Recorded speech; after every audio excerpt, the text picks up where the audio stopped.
next few weeks. She's gonna want to die. I'm watching as she does the silent arithmetic, pros and cons, waiting for the announcement.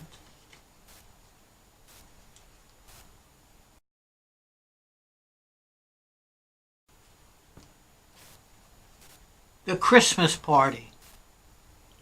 At the next table is a family of laughers. The girls are holding the old man's thin fingers, seeming to stretch them, telling him silly things about made-up flirtations, and they're all laughing. The sons and daughters and wives and husbands and children all come for the punch, the eggnog, and the spiced chicken. They wheel him to the table as a team so eagerly. They laugh, joke after joke. The old man's face is holding what almost could have been a laugh. But as we two sit at our table in silence, I study him and see in his eye the tear.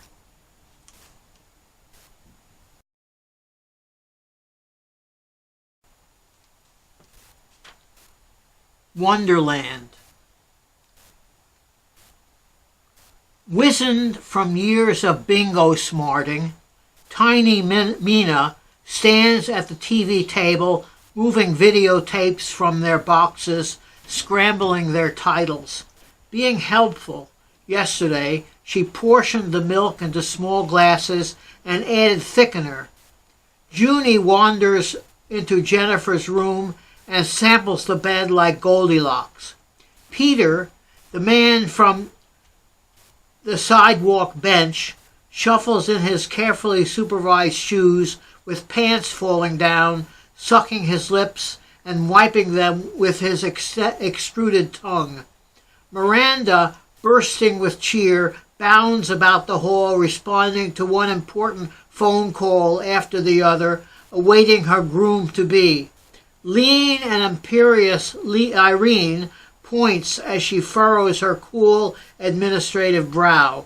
Michael, the big man with the hard, loud voice, blocks the passageway, shoving his wheelchair into legs, crying for cigarettes.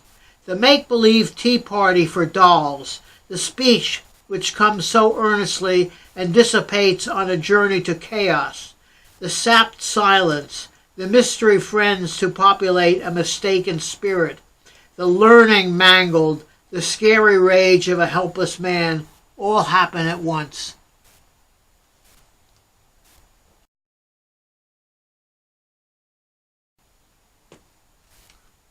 The late sleeper.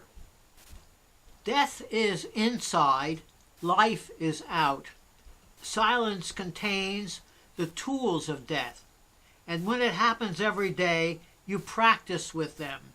You may develop a competency in death by finding the levers of light that bind you to silence, that close the doors.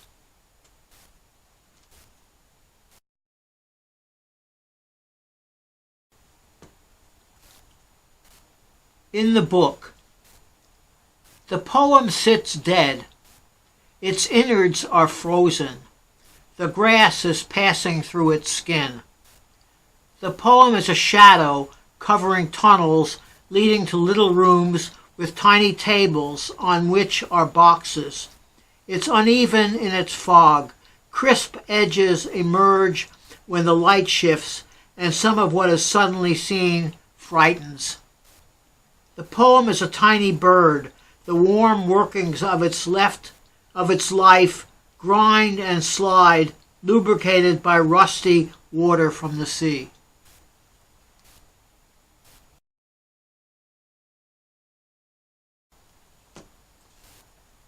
Putting it another way, I awoke this morning when I dreamed a shouted warning.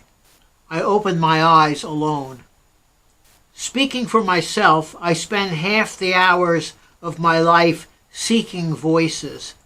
In waking dreams, voices stream through my life. My quest for voices like a journey out in the strangeness. Wish and ask, take my breath.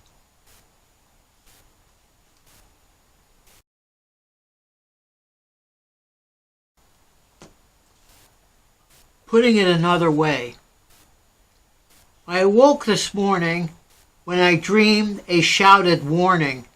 I opened my eyes alone. Speaking for myself, I spend half the hours of my life seeking voices. In waking dreams, voices stream through my life. My quest for voices like a journey out in the strangeness. Wish and ask, take my breath.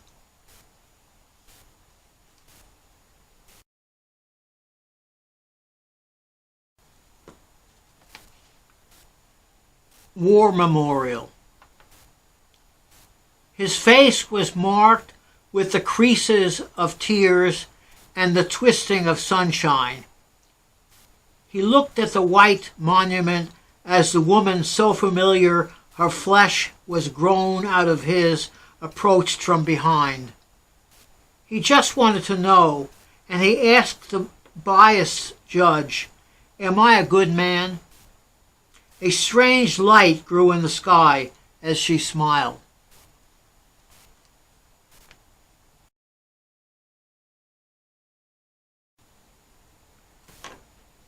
Great pillars of war movies. Number 1, What Death Kills. I. Moving moment, fat bundle of memory. Pasted pictures, a tower of skulls.